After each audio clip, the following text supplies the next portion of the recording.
Bonjour et bienvenue dans cet épisode de Jardin d'automne, le podcast où on prend le temps de semer des idées pour qu'elles puissent se développer. Hello, comment ça va ? Je voulais commencer l'épisode en vous remerciant parce que comme c'est l'été, je m'attendais à ce qu'il y ait moins de monde qui écoute le podcast et vous êtes quand même nombreux à découvrir des épisodes de Jardin d'automne tous les jours, donc merci pour ça. J'espère que tu vas bien, j'espère que tu passes un bel été, que tu profites de tes vacances si t'en as, que ça se passe bien au travail si tu bosses. Perso, je me suis lancée dans la vie active, ça y est. Je suis vraiment contente, ça se passe bien. J'ai commencé à mi-temps à la moitié du mois de juillet, donc pour l'instant j'ai facilement un bon équilibre. C'est pas encore too much, mais à partir du mois d'août, je vais compléter mon horaire et ça va sûrement être une autre paire de manches de tout gérer et d'arriver à tout allier. Et comme j'ai une partie en indépendante, à mon compte, j'ai un peu peur de me retrouver à bosser un peu tout le temps et ne pas prendre de moments off parce que je vais avoir des rapports à faire, des choses à préparer. Et donc c'est un peu de ça dont on va parler aujourd'hui. L'épisode d'aujourd'hui, ça fait vraiment super longtemps que je veux le faire. Je pense qu'il est dans ma liste depuis presque le début du podcast et qu'il doit avoir changé de nom peut-être 100 fois. En fait, j'ai envie de vous parler de tous ces moments dans nos vies où on a du mal à trouver un équilibre entre toutes les différentes sphères qu'on a et on en fait trop, on essaie de tout faire, on essaie de tout faire fonctionner en même temps et finalement en fait on n'arrive pas à s'investir dans ce qu'on fait. Et donc aujourd'hui on va parler un peu de en quoi c'est important de réfléchir à la façon dont on répartit notre temps, dont on répartit notre énergie dans nos différentes activités. Je sais pas si toi t'es comme moi, mais j'ai toujours été quelqu'un qui faisait énormément d'activités. Quand j'étais à l'école, j'avais l'école, puis j'avais le sport, la musique, les scouts, parfois d'autres trucs. Et puis quand j'étais ado, j'ai commencé à avoir des jobs étudiants en plus de tout ça. Donc j'avais toujours plein d'activités dans ma semaine, plus le fait de faire des sorties avec les copains, avec les copines, avec mon mec par exemple. Donc tout ça, c'est des choses qui étaient dans ma semaine. Les gens, ils avaient un peu cette image de moi, et je pense qu'ils l'ont toujours, d'une personne qui fait 10 000 trucs et qui gère bien tout. Et on me demande, mais Kat, il n'y a que 24 heures dans ta journée, comment tu fais pour tout faire et tout. Et finalement, c'est assez plaisant en fait de voir qu'on arrive à tout faire et d'entendre autour de nous que voilà, on donne cette impression de tout gérer, alors qu'au final, on est un peu dans une illusion du fait de tout gérer, on est un peu dans une illusion de la gestion parfaite.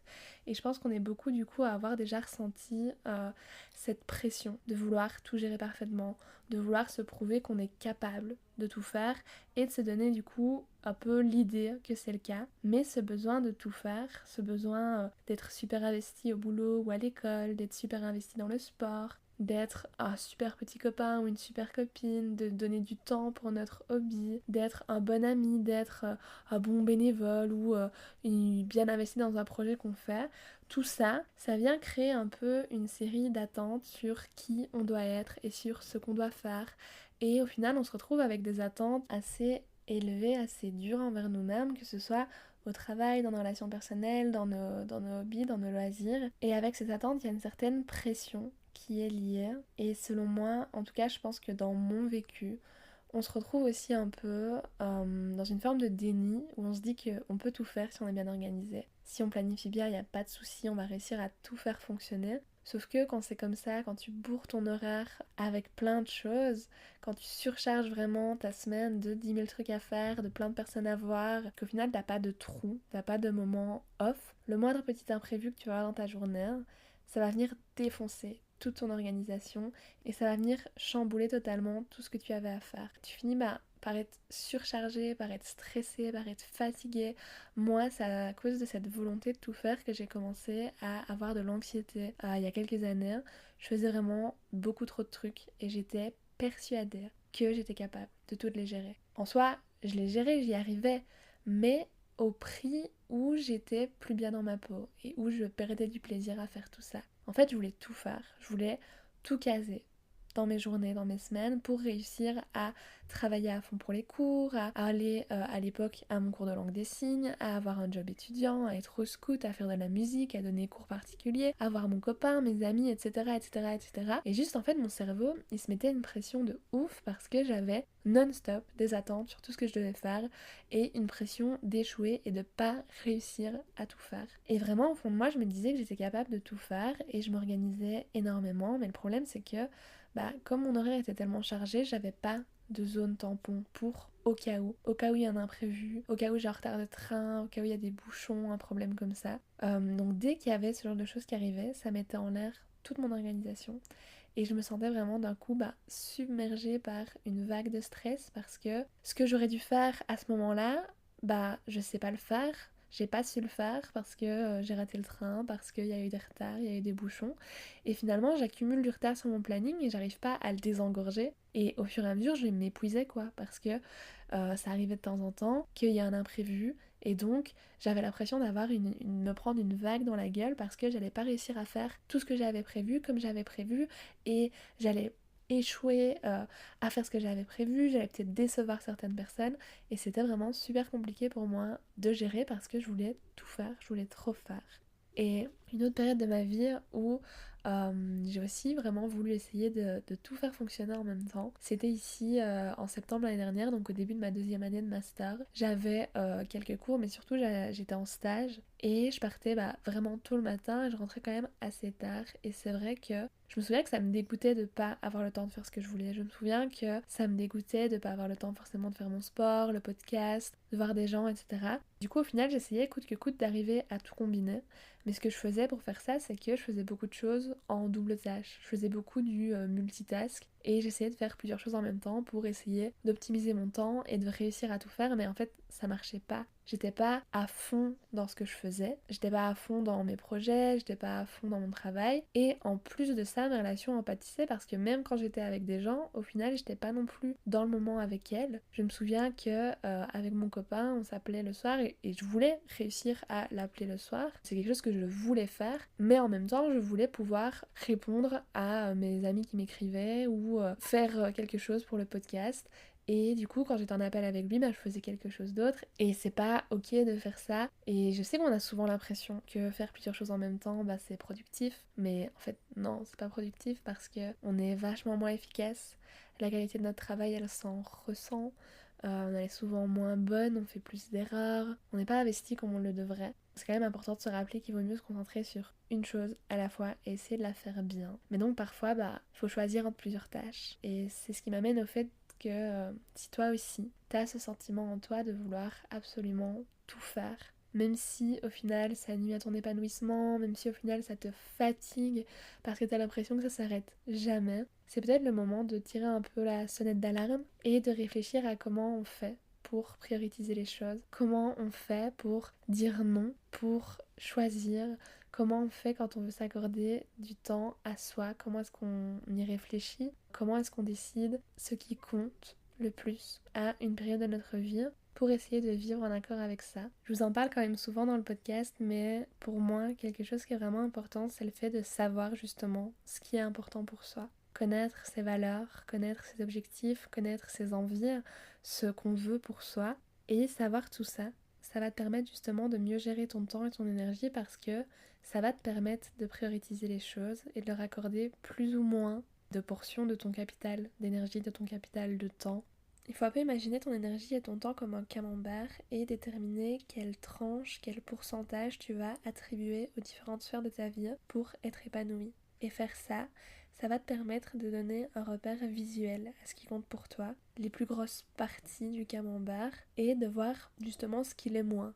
Et une fois que tu as fait ce camembert de ce qui compte vraiment pour toi, ce qui mérite de ton temps, de ton attention, de ton énergie, tu vas pouvoir un peu confronter ce camembert idéal en fonction de tes valeurs, de tes besoins, de tes envies, et le prendre et le confronter face à ta vie actuelle. Et voir que parfois on consacre beaucoup de temps à des choses qui nous apportent pas tant que ça au final. Et que ça nous arrive de négliger des choses qui comptent pour nous et qui nous font vraiment plaisir. Moi, ce que je te conseille, c'est vraiment de faire une liste de toutes tes activités. Les choses qui sont obligatoires, le taf, des obligations médicales, familiales, que sais-je.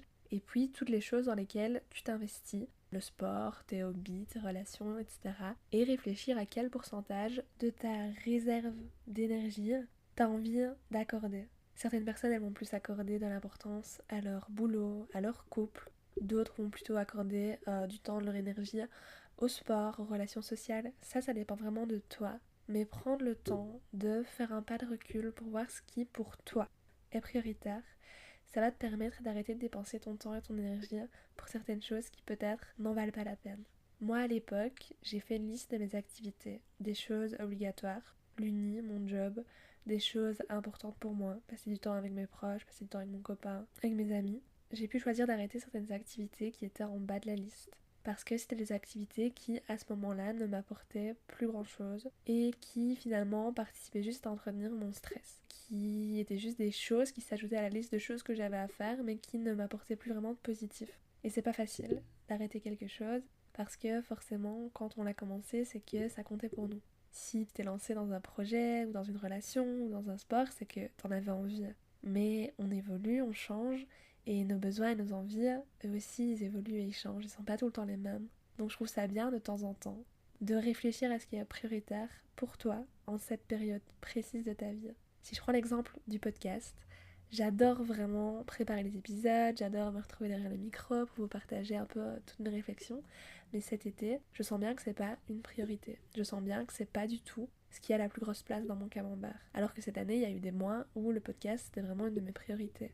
J'essaie pour le moment de profiter au maximum des moments qui me font plaisir. Je suis partie en vacances. Ici, je travaille pas encore à temps plein, donc j'essaie de profiter. Et je sens que si je rajoutais des deadlines ou des obligations liées au podcast, alors que je dois s'y préparer pour pouvoir travailler dans mon cabinet, etc., ça me rajouterait juste du stress et je serais pas bien. Et je sens bien que c'est pas la priorité en ce moment. Et c'est pas forcément que ça me tient moins à cœur ou que j'aime plus ça ou quoi. C'est pas ça, c'est pas que j'aime plus l'activité.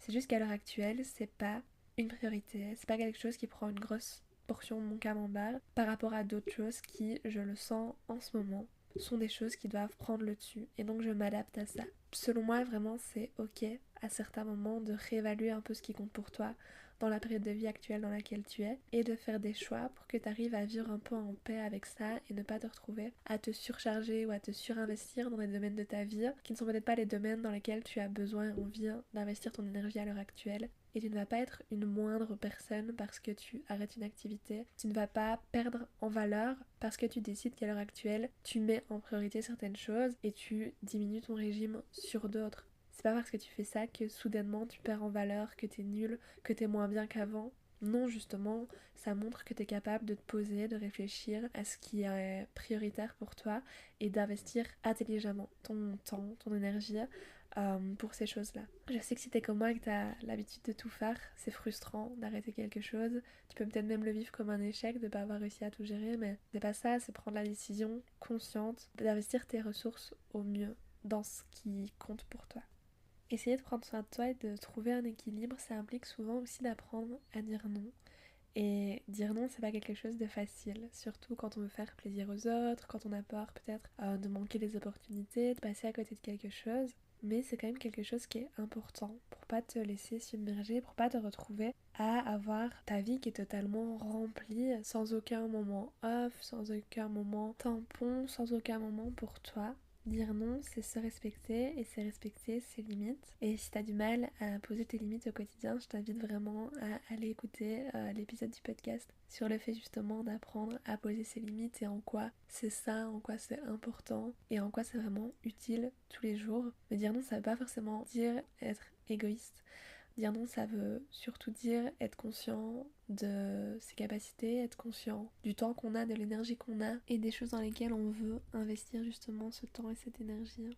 C'est aussi important de prendre du temps pour soi et de se planifier des moments de pause. Je pense qu'on est vraiment toujours à se presser comme des citrons et à essayer d'être le plus rentable possible. J'ai déjà fait un épisode sur la productivité et le repos, mais c'est vrai que le fait de faire des pauses c'est vraiment important et que quand on travaille sans s'arrêter, parfois on a l'impression qu'on n'a pas le choix parce que justement on s'est trop chargé, on veut tout faire, on veut tout réussir, mais à long terme on va juste finir épuisé. C'est important de se reposer, c'est important de se détendre, c'est important de faire des choses qui te font du bien et en général quand t'as tendance à tout vouloir faire, à tout vouloir gérer, tu te retrouves à forcer, à abuser et peut-être que toi aussi t'es comme moi, mais quand j'arrive sur la corde sensible, j'ai beau forcer, mon cerveau, il veut plus coopérer et c'est super frustrant et je m'énerve et quelque chose que je pourrais faire habituellement facilement va me demander vraiment beaucoup d'énergie simplement parce que je suis à bout.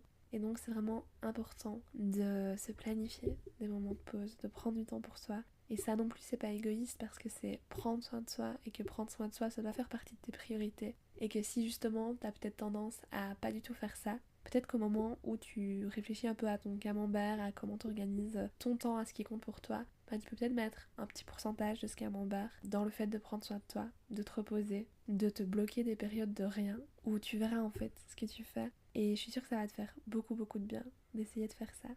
Essayer de trouver un équilibre entre tout ce que tu fais au quotidien, je pense que c'est vraiment quelque chose d'ultra difficile. Je pense que c'est vraiment quelque chose où tu vas avoir l'impression de vraiment avoir le contrôle là-dessus à certains moments, à certaines périodes, et puis à d'autres tu vas avoir l'impression de subir ta vie, subir ce qui se passe et de pas réussir à avoir la main là-dessus. Et je pense que c'est normal, je pense que c'est vraiment pas quelque chose de facile d'arriver à trouver un équilibre, et je pense que ça demande surtout de faire des efforts, d'avoir une certaine réflexion par rapport au mode de vie qu'on a, par rapport aux horaires qu'on a, aux activités qu'on fait.